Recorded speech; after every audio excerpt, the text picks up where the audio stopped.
Kita mau duduk diam, kita mau masuk dalam perayaan Ekaristi yang akan dibawakan oleh Romo Paulus Anggara SDB.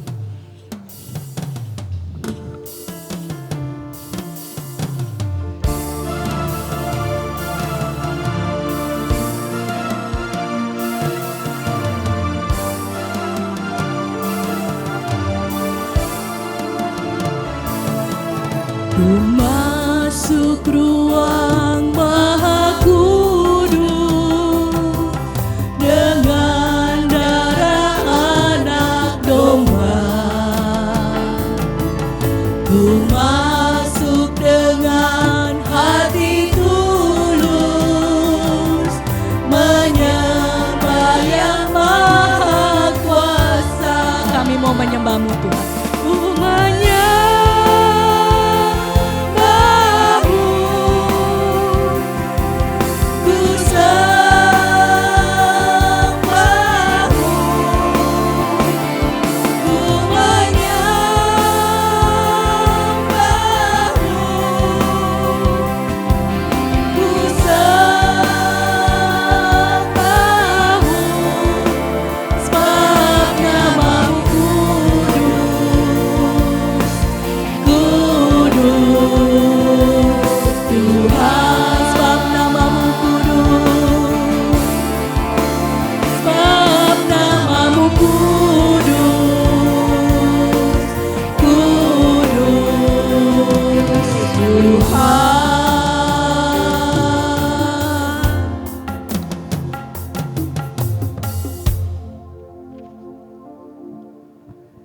Dalam nama Bapa dan Putra dan Roh Kudus.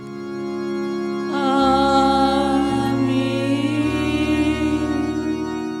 Rahmat dan damai sejahtera dari Allah Bapa dan dari Tuhan kita Yesus Kristus bersamamu.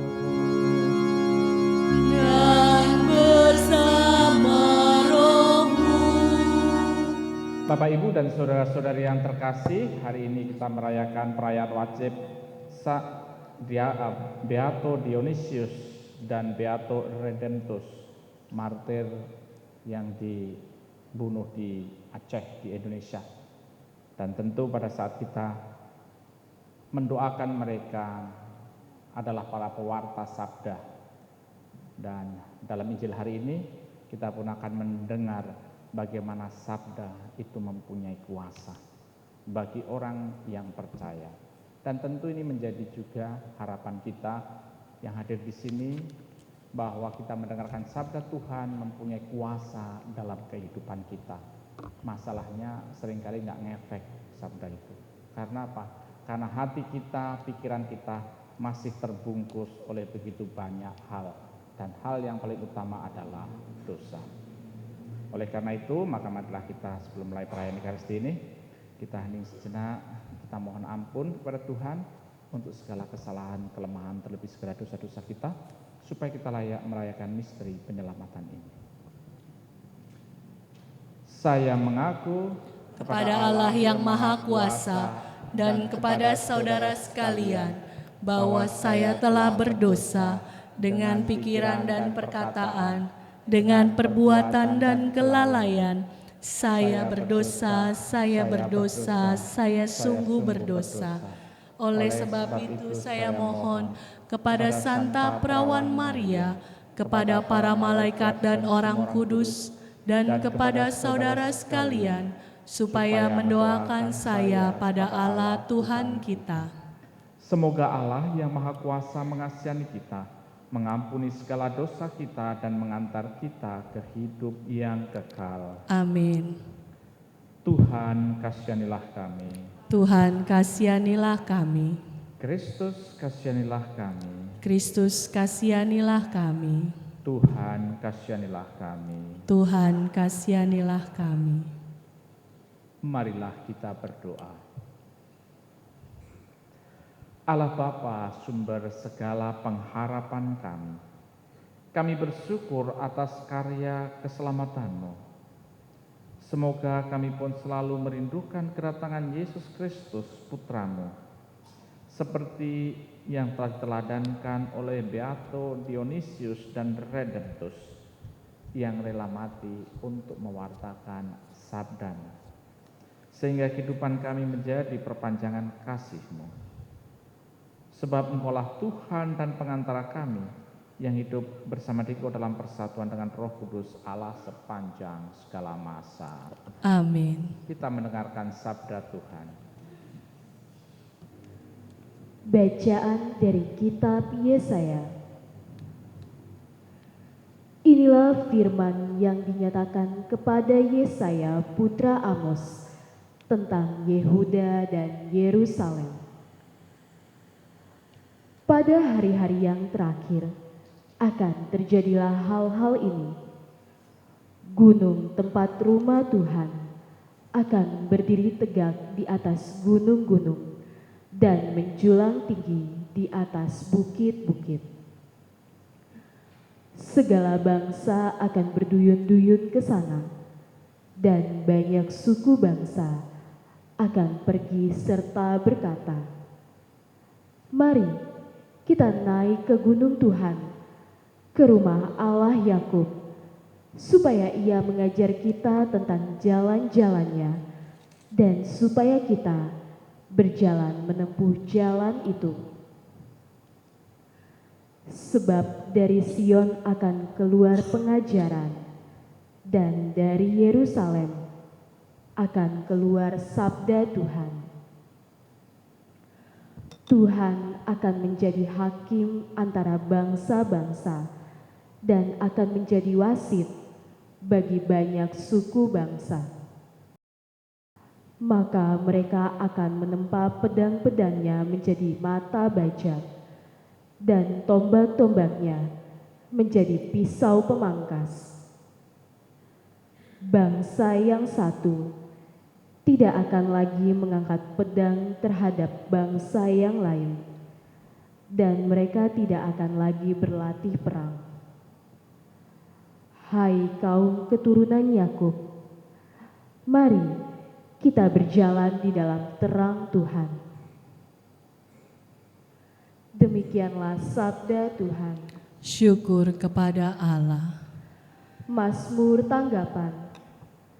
Aku bersukacita ketika orang berkata kepadaku, "Mari kita pergi ke rumah Tuhan." Aku bersukacita ketika orang berkata kepadaku, "Mari kita pergi ke rumah Tuhan." Aku bersukacita ketika orang berkata kepadaku, "Mari kita pergi ke rumah Tuhan." Sekarang kaki kami berdiri di pintu gerbangmu, hai Yerusalem. Aku bersukacita ketika orang berkata kepadaku, "Mari kita pergi ke rumah Tuhan." Hai Yerusalem, yang telah didirikan sebagai kota yang bersambung rapat, kepadamu suku-suku berziarah, yakni suku-suku Tuhan. Aku bersukacita ketika orang berkata kepadaku, "Mari kita pergi ke rumah Tuhan." Untuk bersyukur kepada nama Tuhan, sesuai dengan peraturan bagi Israel.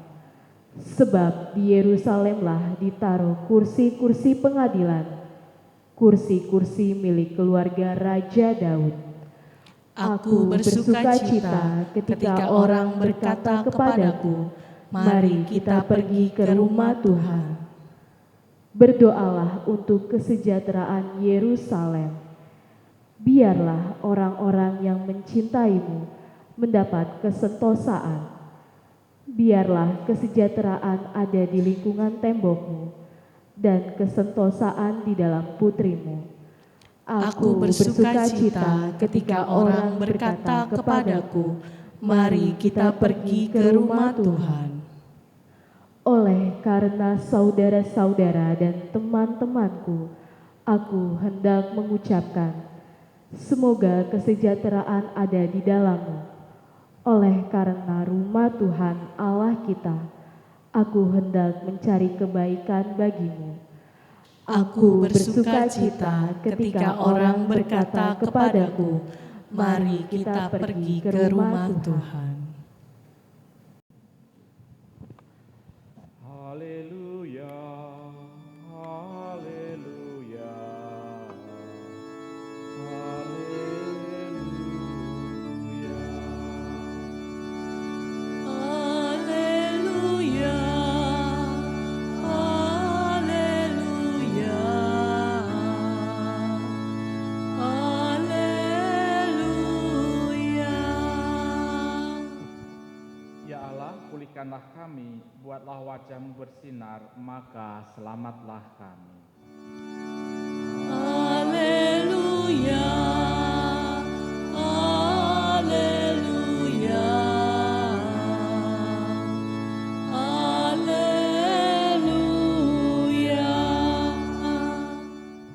Tuhan bersamamu. Dan bersama rohmu, Inilah Injil suci menurut Matius. dimuliakanlah Tuhan. Pada waktu itu Yesus masuk ke kota Kapernaum, maka datanglah seorang perwira mendapatkan dia dan mohon kepadanya, "Tuan, hambaku terbaring di rumah karena sakit lumpuh dan ia sangat menderita." Yesus berkata kepadanya, "Aku akan datang menyembuhkannya." Tetapi perwira itu menjawab, "Tuan, aku tidak layak menerima Tuan di dalam rumahku. Katakan saja sepatah kata, maka hambaku itu akan sembuh. Sebab aku sendiri seorang bawahan dan di bawahku ada pula prajurit. Jika aku berkata kepada salah satu prajurit itu pergi, maka ia pergi. Dan kepada seorang lagi datang, maka ia datang. Ataupun kepada hambaku, kerjakanlah ini, maka ia mengerjakannya."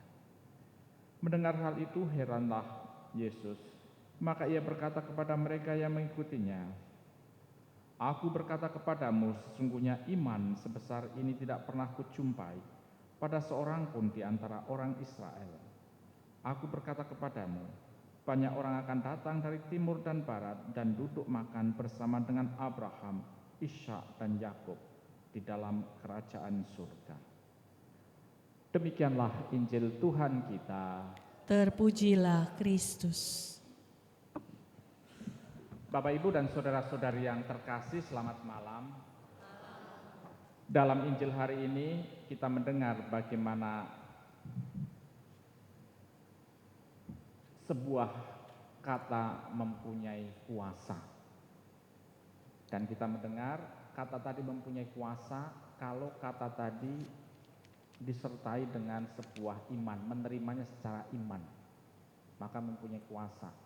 Percaya itu penting, karena pada saat kita sebagai seorang beriman, tentu kita selalu berkata percaya. Mana sih orang yang tidak percaya? Percaya Yesus Tuhan? Kalau tidak masalah, percaya. Kalau sedang tidak ada masalah, pasti percaya. Tapi pada saat ada masalah dan Anda berdoa dan masalah itu tetap saja jadi masalah, masih percaya? Bagus kalau masih percaya. Banyak yang kemudian mulai bingung. Karena apa? Karena mulai bertanya-tanya, ini Tuhan itu ada atau enggak ada? Kalau ada, kenapa iseng? Kenapa saya tidak dianggap ada? Dan mulai saat itu goyang imannya. Ini yang seringkali terjadi. Karena apa? Karena justru pada saat kita dalam posisi paling bawah, disitulah seringkali iman kita itu diuji. Yang terjadi pada saat kemudian kita mencoba, apalagi kita sebagai seorang Kristiani sudah setiap hari, di sini PD-nya hari apa? Ini hari apa? Hari Senin.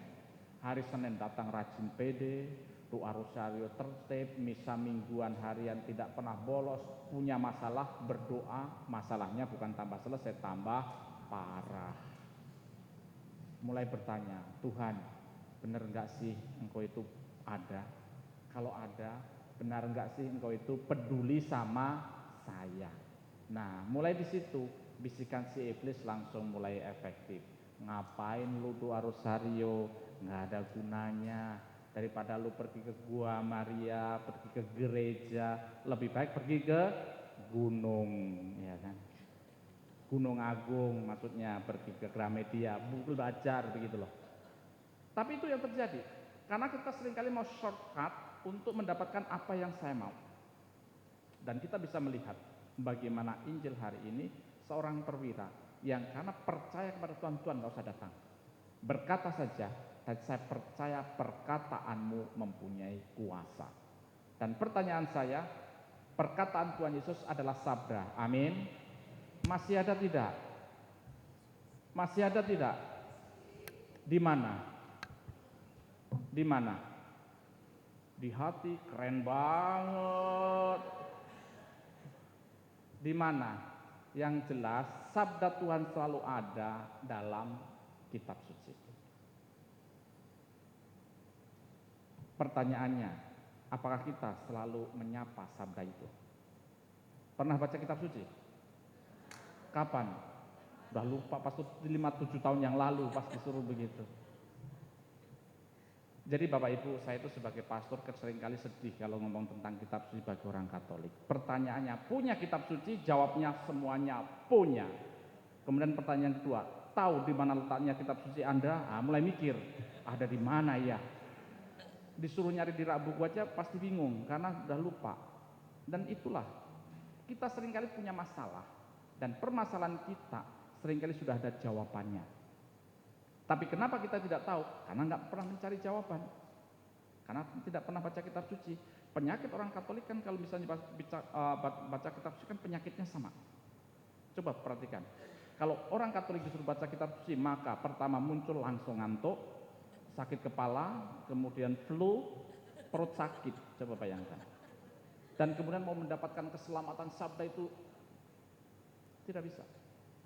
Kita perlu belajar dari sabda. Kalau kita percaya itu sabda yang hidup. Tuhan Yesus mengatakan dalam kitabnya, dalam pewartaannya, dunia ini akan hilang, tetapi sabda Tuhan tidak akan pernah sirna. Bumi dan laut akan hancur, tapi sabdaku tetap akan selama-lamanya. Dan itu yang kita pegang kalau kemudian kita percaya. Karena sabda tadi kemudian menghidupkan, menguatkan saya sebagai seorang Kristiani. Ketika saya sebagai seorang Kristiani, saya tahu bahwa saya ingin memiliki sebuah ungkapan kata-kata yang berhikmat. Betul? Betul? Kata yang berhikmat tidak akan pernah muncul dari hati yang masih dipenuhi dengan dosa. Artinya, saya ingin kata saya mempunyai hikmat. Dan hikmat itu hanya muncul dari kedalaman hati yang dipenuhi dengan Roh Kudus. Hati yang masih tertutup dengan begitu banyak kemarahan, dendam, kebencian, nutup. Roh Kudus nunggu, antri dia nunggu sambil pelototin begini, tapi nggak pernah diberi masuk. Dan kemudian muncul lagi naik ke atas, pada saat dia naik ke atas Roh Kudus dipinggirin dan yang keluar adalah kebencian. Orang yang benci tidak akan pernah memuji Tuhan. Orang yang penuh dengan kemarahan tidak akan pernah mengucapkan kata-kata yang berhikmat. Karena yang ada hanya dosa. Coba saja. Dan ini tentu akan menjadi tanda bagaimana hati kita ada Roh Kudus ataukah ada roh kuda dari ucapan. Karena apa? Karena kita tahu. Contohnya, jelas dalam kitab suci. Sang pendakwa, sang penuduh, siapa itu? Hanya satu. Yaitu, Yesus nggak pernah menuduh. Yang menuduh itu dalam kitab suci cuma satu, yaitu iblis. Seringkali justru kita kemudian keluar kata-kata itu. Dan disitulah kemudian kita melihat bagaimana kita sebagai seorang Kristiani, apakah, ini penting, karena saya sedang ngomong dengan orang-orang PD. Dan ini seringkali juga saya tekankan di paroki saya. Apakah saya pada saat saya berbicara bahasa roh, otomatis itu bahasa roh itu Roh Kudus beneran? Harus diklarifikasi. Harus diklarifikasi. Karena roh itu adalah berkat. Dan pada saat Tuhan memberi, ingat ya, perumpamaan tentang talenta. Pada saat Tuhan memberi, itu belum selesai, itu baru mulai. Karena kemudian Tuhan juga hitung-hitungan. Saya kasih 5, mana bunganya? Saya kasih 3, mana bunganya? Pada saat Tuhan memberikan roh, memberikan kepada kita suatu kurnia bahasa, itu baru mulai. Dan ingat, kalau kita berbicara tentang bahasa roh yang mempunyai kuasa, kita teringat tentang awalnya adalah peristiwa Pentakosta. Kenapa dalam peristiwa Pentakosta mereka bisa berbahasa roh? Itu dinamakan glossolalia. Artinya orang berbahasa yang berbeda-beda supaya memahami apa yang menjadi sabda Tuhan, sehingga mereka bukan lagi menjadi bangsa yang terpisah-pisah, tapi menjadi satu kesatuan. Jadi intinya bukan tentang perbedaan bahasa, intinya adalah kesatuan. Dan itu yang menjadi sumber. Karena roh kesatuan itu adalah Roh Kudus. Sementara roh pemecah belah adalah roh iblis. Sehingga pada saat kemudian saya diberikan karunia roh, bahasa roh, satu pasti, dia tidak tahu. Karena apa? Karena seperti kata Santo Paulus, ada yang diberikan karunia untuk berbahasa roh, ada yang diberikan untuk menafsirkan bahasa itu, ada yang diberikan karunia untuk bernubuat, ada yang diberikan karunia untuk mengajar, ada yang diberikan karunia untuk menyembuhkan. Dan mereka masing-masing tidak berdiri sendiri, tapi dalam satu kesatuan. Ini penting. Karena pada akhirnya apa yang diucapkan itu mempunyai kuasa atau tidak, ada di situ. Karena apa? Karena pada akhirnya bukan bahasa roh yang menyelamatkan Anda. Nggak ada itu dalam bahasa roh menyelamatkan Anda. Salah besar. Saya tahu bahasa roh saya diselamatkan. Sama sekali tidak. Nggak ada.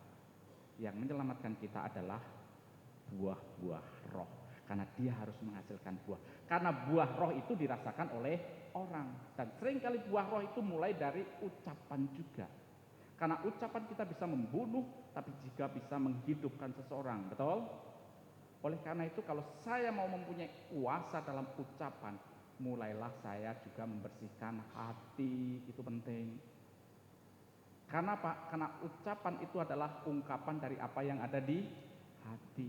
Saya mungkin bisa berkata manis, tapi kalau hati saya tidak bagus, itu hanya seperti gula. Gula itu penting nggak? Penting, kebanyakan diabetes. Membunuh tapi pelan-pelan, tapi pasti membunuh. Ingat itu. Itu menjadi penting, karena apa? Karena kemudian kita menyadari apa yang kita kehendaki pada saat kita bersekutu. Tentu kita mau bahwa persekutuan doa karismatik menjadi sarana kebersatuan. Masing-masing memiliki roh, memiliki karunia yang saling melengkapi. Karena dalam satu persekutuan, dalam satu tubuh, disitulah saya menyadari, saya tahu satu hal, tapi tidak tahu yang satu hal, saya membutuhkan yang lain. Disitulah justru dalam kebersamaan, kebersatuan itu, kata-kata kita, ujian kita mempunyai kuasa. Seringkali saya mengatakan, dan ini saya ingatkan terus, saya mengutip apa yang dikatakan Paus kita yang tercinta ya, yang sekarang ini seringkali mengatakan itu. Satu hal yang pasti adalah bahwa pujian kita sebagai seorang Katolik bukan supaya saya nangis. Kalau cuma mau nangis, nggak usah ke gereja buat pujian ini. Pergi ke konser juga nangis sampai pingsan-pingsan itu. Sama. Karena bukan itu.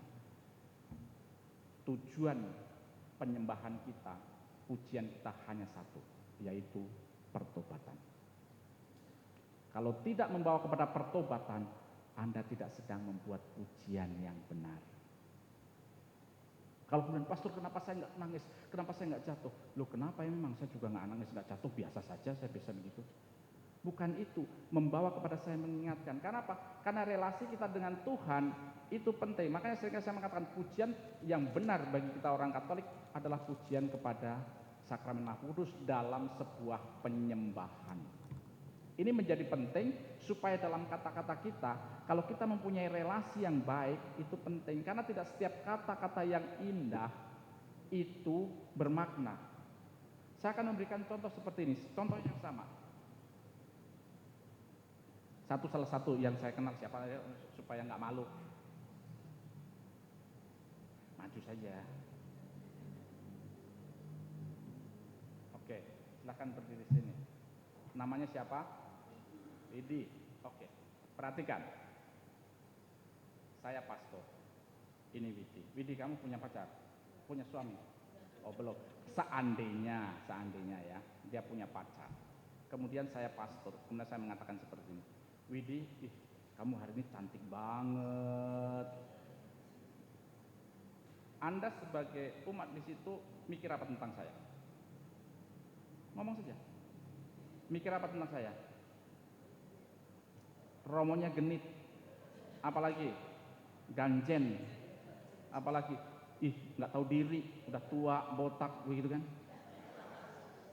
Pertanyaan saya, apakah kata-kata saya itu jelek? Kenapa sebuah orang berkata seperti itu? Dan mungkin juga Widi pada saat saya mengatakan itu langsung, hanya karena nggak enak saya pastor, tapi kan dalamnya apaan sih pastor? Nggak suka. Karena apa? Satu hal yang membuat itu kata-kata saya indah kan? Tapi kenapa tidak serta-merta ditangkap dan Anda melihat hal positif? Karena satu hal yang kurang, satu hal penting yang kurang yang saya tidak miliki dengan dia, yaitu relasi. Jelas itu. Tapi coba pacarnya Widi datang dan Anda tahu, Widi, aduh kamu cantik banget, yang lain langsung, aduh so sweet, begitu papa, komplit banget. Karena mereka tahu itu ada relasi. Ini penting relasi itu. Saya mau menjelaskan, relasi dengan Tuhan itu penting, dan relasi dengan Tuhan bukan pada saat Anda bernyanyi. Relasi dengan Tuhan hanya bisa pada saat Anda hening, dan ini salah satu Katolik. Tanpa ada keheningan bersama dengan Tuhan tidak ada relasi yang baik. Makanya orang pacaran itu quality time-nya bukan pada saat mereka berdua gandengan atau pada saat mereka hura-hura. Quality time antar dua pasangan adalah pada saat mereka duduk berdua, makan malam, di tengah ada candle, kemudian saling menatap, nggak usah ngomong, menatap saja sudah mengungkapkan sejuta perasaan, iya kan? Itu quality time yang sesungguhnya. Itu quality time yang sesungguhnya. Nggak perlu ngomong, pegang tangan saja. Disitulah penting, karena apa? Karena dalam keheningan personal, hati ke hati, dan buatlah itu. Kalau Anda mempunyai itu, pada saat Anda mempunyai lagu pujian, itu relasi saya dengan Tuhan. Tuhan, saya tahu saya punya begitu banyak penderitaan dalam kehidupan saya begitu banyak hal yang benar-benar membuat saya gila. Saya mempunyai begitu banyak tantangan, tapi saya menyerahkan Engkau dan saya tahu saya mempunyai relasi dengan kamu. Sehingga pada saat saya mengatakan terima kasih Tuhan, punya makna. Karena apa? Karena saya tahu begitu dekat Tuhan dengan saya dalam relasi personal. Nah, ini yang saya mau katakan kepada kita yang ada di sini. Pentingnya personal relationship with Tuhan, yaitu dalam keheningan. Dan itu tentu dalam relasi personal. Sehingga pada saat kita kemudian mau seperti perwira ini yang mempunyai kepercayaan yang dalam, kenalilah Tuhan secara pribadi. Disitulah kemudian kita akan tahu pada saat mengatakan Tuhan terima kasih, Tuhan saya mohon, karena saya tahu dengan seorang yang saya kenal hari demi hari. Karena apa? Karena kalau orang mengenal nggak perlu kata-kata yang indah. Seringkali coba Anda begini sajalah, Anda suami istri, suami mengatakan kepada istrinya begini, Mama, apakah engkau berkenan untuk membuatkan aku secangkir kopi yang manis? Begitu. Kalau seorang suami sampai ngomong seperti itu, istrinya pasti deg-degan itu. Pertama, apa dia lupa minum obatnya? Yang kedua, waduh jangan-jangan ini kata-kata terakhir ini. Kan nggak mungkin. Kata itu indah tidak? Indah tapi nggak bermakna. Seorang yang kenal, seorang suami yang kenal sama istri cuma satu, Ma, kopi dong, udah tahu. Ya oke, selesai. Karena ada relasi. Dan inilah pentingnya bagi kita. Semoga dalam ucapan, dalam pujian kita adalah ungkapan dari sebuah relasi yang mendalam. Dan PR bagi kita adalah jalinlah relasi itu secara personal dalam keheningan. Kalau misalnya ada tempat sakramen adorasi, tempat adorasi sakramen Maha Kudus, buatlah itu. Bagus sekali, cobalah. Dalam keheningan berjumpa dengan Tuhan dan buatlah relasi yang baik dengan Tuhan dalam keterbukaan. Habiskan semua kebencian-kebencian, kemarahan-kemarahan, luka batin itu, keluarkan supaya Roh Kudus masuk. Roh Kudus bukannya tidak mau masuk, Roh Kudus juga menunggu kita untuk membiarkan kita masuk. Karena Roh Kudus Tuhan itu sangat-sangat menghargai kebebasan kita. Sehingga pada saat Roh Allah tadi berkarya di hati kita, maka yang keluar adalah kata-kata yang mengandung hikmat. Dan itulah yang kita harapkan, ungkapan dari sebuah iman. Semoga Tuhan memberkati kita.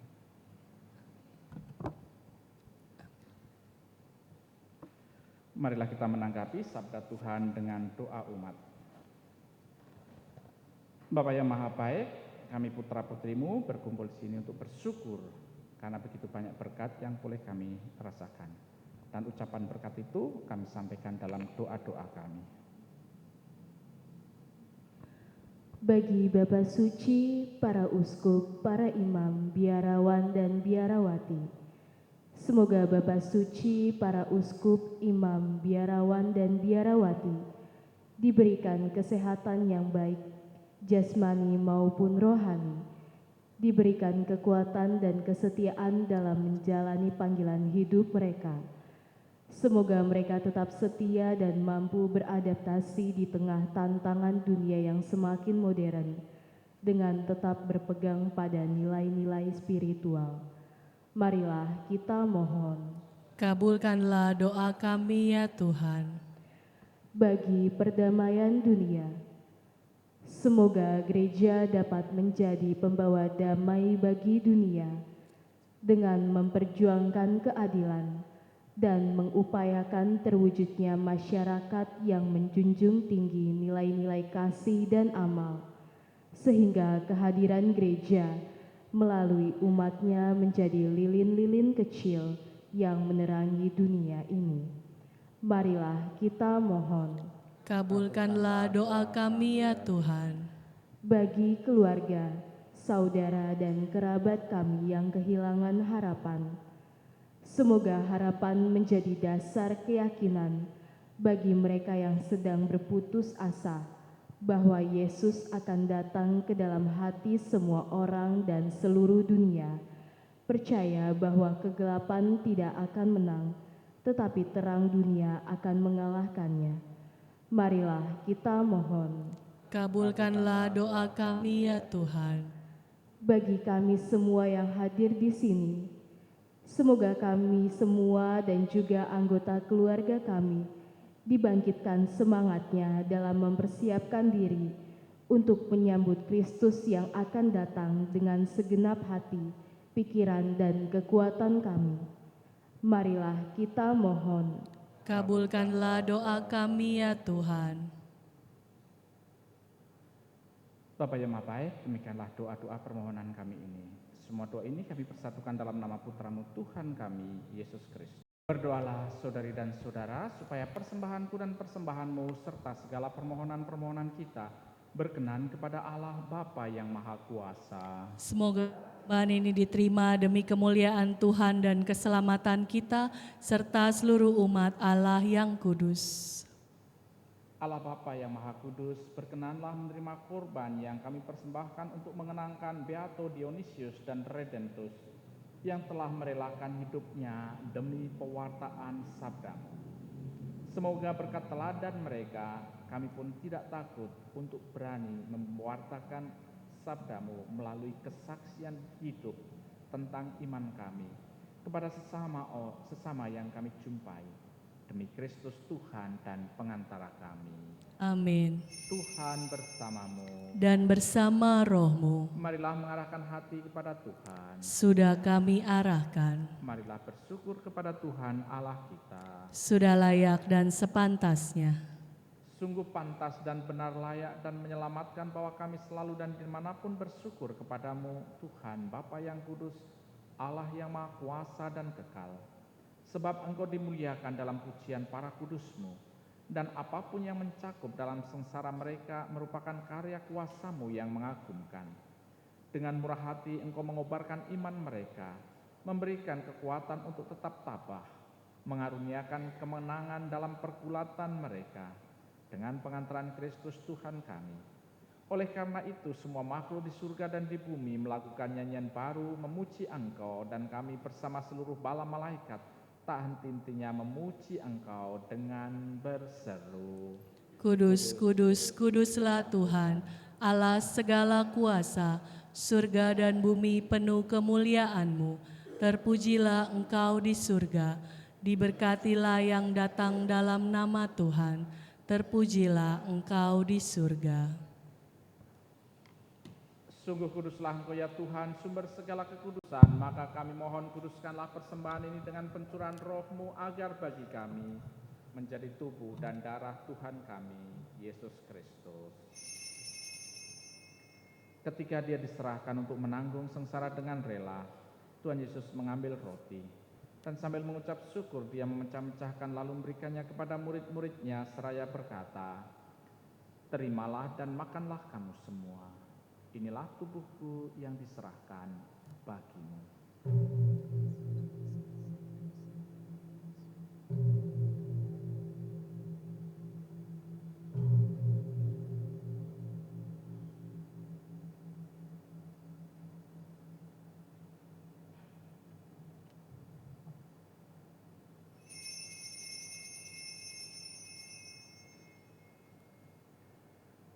Demikian pula sudah perjamuan Tuhan Yesus mengambil piala. Sekali lagi Ia mengucap syukur kepadamu, memberikannya kepada murid-murid-Nya seraya berkata, "Terimalah dan minumlah kamu semua. Inilah piala darahku, darah perjanjian baru dan kekal, yang ditumpahkan bagimu dan bagi semua orang demi pengampunan dosa. Lakukanlah ini sebagai kenangan akan aku."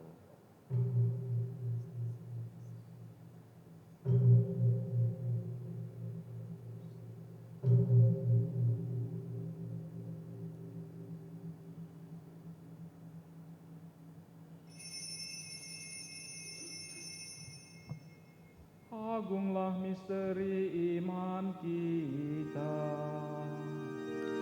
Penyelamat dunia,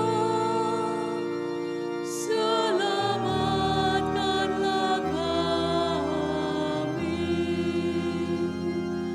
karena melalui salib dan kebangkitan-Mu,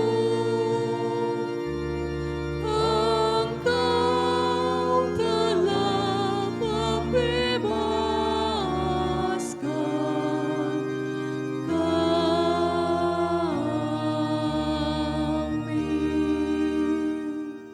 Sambil mengenangkan wafat dan kebangkitan Kristus, kami persembahkan kepadamu ya Bapa, roti kehidupan dan piala keselamatan. Kami bersyukur sebab kami Engkau anggap layak menghadap Engkau dan berbakti kepadamu. Dan kami mohon semoga kami yang menerima tubuh dan darah Kristus dihimpun menjadi satu umat oleh Roh Kudus. Ingatlah Tuhan akan gereja-Mu yang tersebar di seluruh bumi agar Engkau menyempurnakannya dalam cinta kasih, dalam persatuan dengan Paus kami Leo dan Uskup kami Kardinal Ignatius serta semua rohaniawan. Ingatlah akan saudari-saudara kami yang telah meninggal dengan harapan akan bangkit, dan akan semua orang yang telah berpulang dalam kerahiman-Mu. Terimalah mereka dalam cahaya wajah-Mu. Kami mohon kasihanlah kami semua agar kami Engkau terima dalam kebahagiaan abadi bersama Santa Perawan Maria Bunda Allah, Santo Yosef mempelai yang sangat setia, para rasul dan semua orang kudus sepanjang masa yang hidupnya berkenan kepadamu. Semoga kami pun Kau perkenankan turut serta memuji dan memuliakan Dikau dengan pengantaran Yesus Kristus Putra-Mu. Dengan pengantaran Dia, bersama Dia, dan dalam Dia, bagi-Mu Allah Bapa yang Maha Kuasa dalam persekutuan dengan Roh Kudus, segala hormat dan kemuliaan, kini dan sepanjang segala masa.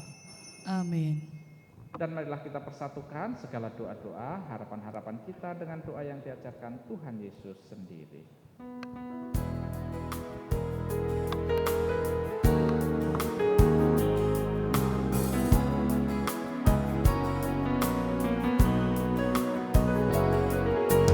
Bapa kami yang ada di surga, dimuliakanlah nama-Mu, datanglah kerajaan-Mu,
Tuhan, kami mohon bebaskanlah kami dari segala yang jahat.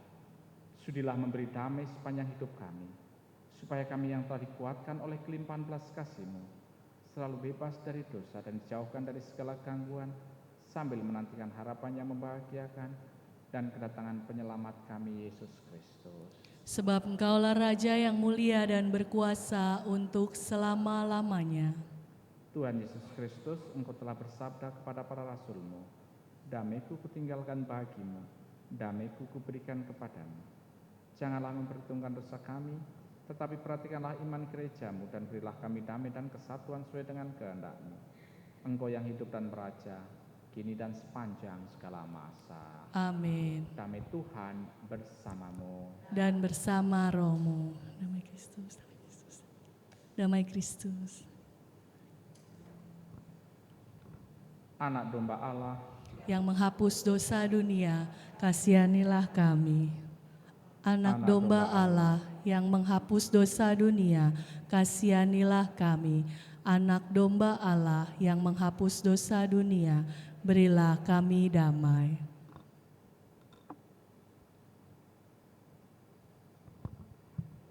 inilah anak domba Allah yang menghapus dosa dunia, dosa kita. Berbahagialah kita yang diundang ke dalam perjamuan Tuhan. Tuhan, saya tidak pantas Tuhan datang pada saya, tetapi bersabdalah saja, maka saya akan sembuh.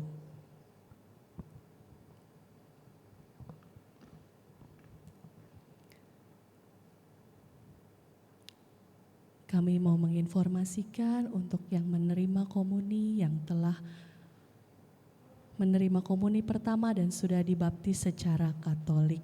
Silakan berbaris di tengah dua-dua. Marilah kita berdoa. Allah Bapa yang Maha Pengasih, pada peringatan Beato Dionysius dan Redemptus, kami telah Engkau persatukan dengan Putra-Mu melalui santapan surgawi dalam sakramen Ekaristi Kudus ini. Semoga makanan rohani ini meneguhkan kami, terutama dalam karya bakti di dunia ini, sehingga akan membawa kami kepada kemuliaan kekal abadi di surga bersama Engkau dan para kudus-Mu. Demi Kristus Tuhan dan pengantara kami. Amin. Tuhan bersamamu. Dan bersama rohmu. Berkat Allah Bapa yang Maha Baik senantiasa tercurah dalam kehidupan kita. Bapa, Putra, dan Roh Kudus. Amin. Dengan demikian perayaan Ekaristi kita sudah selesai. Syukur kepada Allah. Marilah kita pergi, kita diutus. Amin. Kasih setiamu nyata bagiku, nikmat kebajikan tersedia bagiku. Sebab Allah sanggup limpahkan segalanya, dan anugerahnya sangat besar bagiku. Aku diberkati, aku diberkati, aku